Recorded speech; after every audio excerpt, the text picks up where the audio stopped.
Quedan apenas 3 semanas de 2018 y era momento de dar un pequeño repaso a lo que nos ha dejado en cuanto a cámaras este 2018 y entre todas esas cámaras, cuál tal vez sea la mejor. Así que venga, dentro intro.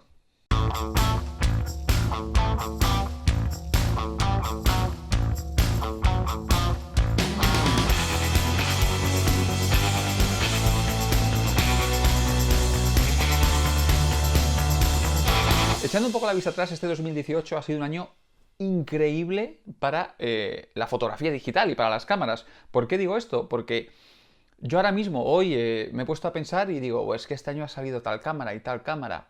Pero bueno, me he puesto seriamente y he estado mirando la lista de lanzamientos de equipo a lo largo de este 2018 y es que es increíble. Este año hemos visto cámaras como la Sony A7 III, como la Fujifilm X-T3, como la Fujifilm X-H1, como la EOS R, la Nikon Z6 y Z7, la Fujifilm GFX50R, esa cámara que bueno, está ahí ellos llaman de medio formato, aunque es un poquito más pequeño el tamaño del sensor. Y esto en cuanto a cámaras que podríamos catalogar como cámaras profesionales, sin dejar de lado las cámaras de medio formato como esa Fast One IQ4 que llega hasta los 150 megapíxeles y que tiene cosas muy interesantes como que su respaldo ya viene integrado con Capture One, lo que permite, bueno, que sea una herramienta alucinante, pero bueno, es una cámara que cuesta unos 50.000 euros, así que nos vamos a olvidar un poco de ella. Pero también ha sido un año increíble para el mundo de las cámaras compactas y cámaras sin espejo que podíamos llamar de consumo, ¿no? Cámaras como la X-T100 de Fujifilm, es una cámara muy sencilla y que posiblemente la única pega que tenga es que la grabación de vídeo en 4K es a 15 fotogramas por segundo. Cámaras como la M50 con la que estoy grabando esto. Es que en realidad este año ha salido cámaras casi para todos los gustos. Y en cuanto a objetivos igual, objetivos este año hemos visto, pues por ejemplo, Sony ha seguido ampliando su familia de objetivos con objetivos como el 24 mm 1.4, S400 2.8 y otros fabricantes como por ejemplo Canon han seguido actualizando lo que ya tenían, por ejemplo, para cámara reflex, por ejemplo el 70-200 2.8 versión 3 y es estabilizado la serie L, etcétera. Y pues ellos también, Canon, Nikon, han empezado a lanzar ópticas para la nueva serie de cámaras sin espejo. Por eso, y quiero que este vídeo de cuál ha sido la mejor cámara de este año sirva también un poco de reflexión y de poner todos los puntos sobre las IES. Hoy en día, fíjate, es que viendo la lista es que no, es difícil, ¿no?, pensar en otra cosa.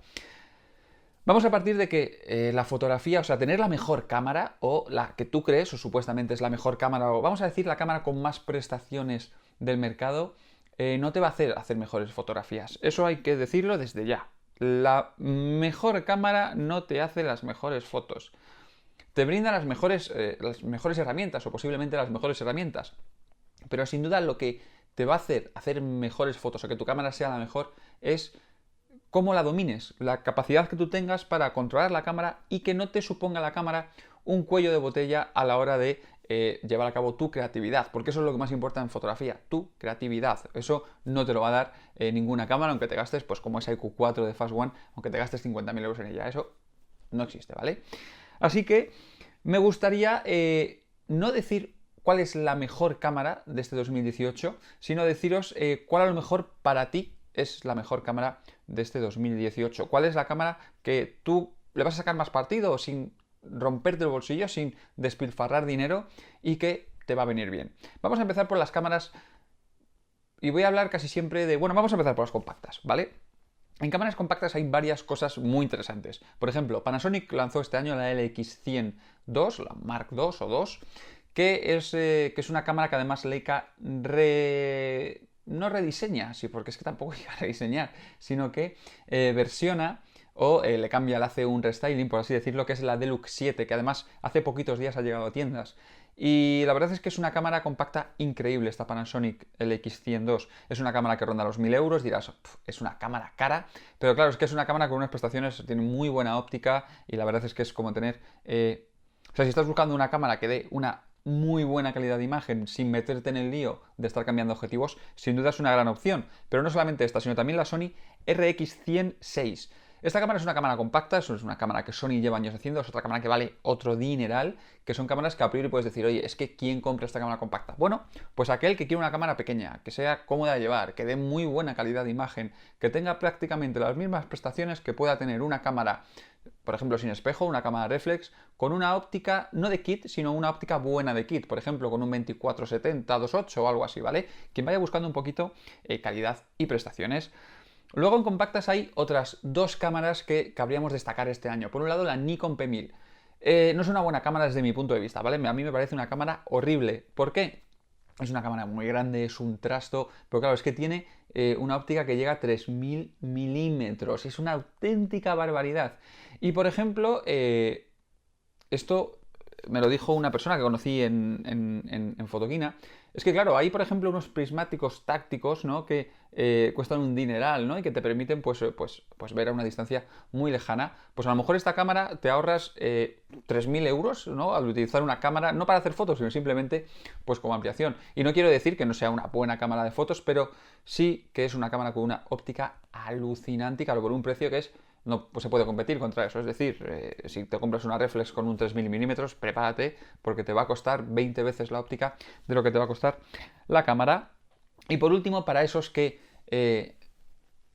tenéis el dinero por castigo, pues hay una cámara compacta que es realmente alucinante y que yo estoy viendo a ver si la puedo catar en unos días, que es la Leica QP.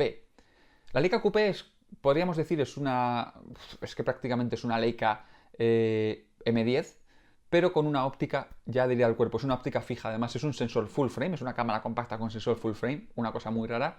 Y la óptica es una óptica fija de Leica de 28 milímetros de luminosidad, pues no recuerdo cuánto, era 1.7 de luminosidad tenía. Y la verdad es que es una maravilla de cámara. Además, la óptica es muy buena porque no tiene distorsiones. Es una cámara a tener en cuenta, sinceramente, aunque he de decirlo, es una cámara compacta que vale 4.000 y pico, 5.000 euros la QP, que es la que ha salido este año. Realmente esta cámara es una revisión de la Q a secas, que, bueno, ya sabéis, ¿no? Leica hace primero una cámara con el logo de Leica y después saca una versión que no tiene el logo en el frontal, ¿no? Como lo viene haciendo desde hace, pues, décadas y décadas, que cuesta más dinero. Es lo mismo, pero sin el logo, oye, y te cobran un poquito más por ello. Así que esas, desde mi punto de vista, son las cámaras compactas y los usuarios del mercado. Después pasamos a las cámaras de consumo sin espejo. Cámaras de consumo sin espejo donde yo, en las que han aparecido este año, yo destacaría dos. Una es la Canon M50. Sí, es un churro de cámara, ¿no? Canon, me vais a decir, es que la sin espejo, Canon, me da igual, pero es una cámara que para aquellos que vienen del ecosistema de Canon, es una cámara que es interesante por varios motivos. Uno, por el tema de manejo de menús. Es exactamente lo mismo que tenías en tu cámara reflex y no vas a tener que aprender nada. Y lo otro es que vas a poder aprovechar muchas ópticas con una inversión muy pequeña de dinero. El adaptador de Canon vale apenas unos 100 euros y con este adaptador las ópticas funcionan perfectamente, no solo las de Canon, sino de terceros fabricantes, ¿vale? Y entonces, pues esto hace, pues, no cambias el ecosistema, puedes seguir utilizando las ópticas y la verdad es que la cámara funciona muy bien. Tal vez la única pega que se le pueda sacar a esta cámara es en ISOs muy altos, y con muy altos me refiero cuando superas los 3200, es decir, ya en 3200 si no expones bien empiezas a ver ruido y en 6400 ya empieza a ser bastante llamativo. Y la otra pega es que sí, el sensor no está estabilizado, pero como no está estabilizado en prácticamente ninguna de estas cámaras de consumo, apenas yo creo que yo creo que en consumo no hay ninguna estabilizada. No, si llamamos, bueno, Olympus, pero es que este año la verdad es que Olympus ha sacado muy poco, por no decir nada. Creo que hay una cámara en febrero por ahí. En definitiva, una gran cámara. ¿Cuál es la otra opción? ¿O cuál te recomiendo yo la otra opción? La XT100 de Fujifilm. Por diseño. O sea, esta cámara tiene ese diseño de las cámaras Fuji, es una cámara muy bonita. Diferencias con sus hermanas mayores, tal vez ese sensor que no es X-Trans, es un sensor CCD, pero que realmente yo la pude probar, tenéis la review que hice, o la toma de contacto, mejor dicho, en el canal, y es una cámara que funciona muy bien. Tal vez la única pequeña pega que se le puede sacar es el tema del 4K 15 fotogramas por segundo, que en la opción de la M50 de Canon no es tampoco bueno, porque sí, que lo graba a 30 fotogramas, pero tiene un rally shutter horrible.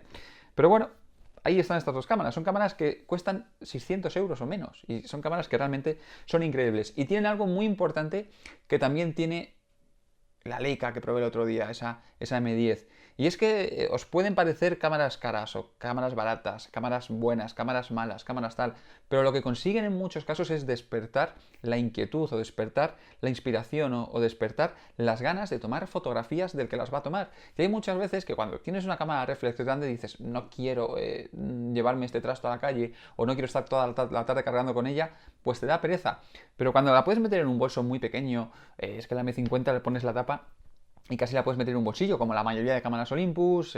Panasonic suele hacer cámaras un poquito más grandes, pero es que eso es muy importante en fotografía. Y de ahí pasamos, porque no las vamos a olvidar, a las cámaras reflex. En cámaras reflex este año ha habido poquitos lanzamientos, estoy hablando ya de cámaras de calidad, cámaras pro. En consumo, bueno, pues Canon sacó algunos y tal, pero poco relevante, porque al fin y al cabo son los mismos sensores una vez y otra vez y otra vez montados. Y yo destacaría la Pentax K1 Mark II. Es una cámara con un sensor bueno, estabilizado, 30 y algo megapíxeles, que hoy en día ya te permite trabajar incluso en fotografía de moda, fotografía de producto, fotografía... Es una gran cámara. Es Pentax, tal vez tenga menos público, pero es una cámara alucinante. Y además tiene la opción de las otras, tiene wifi, tiene...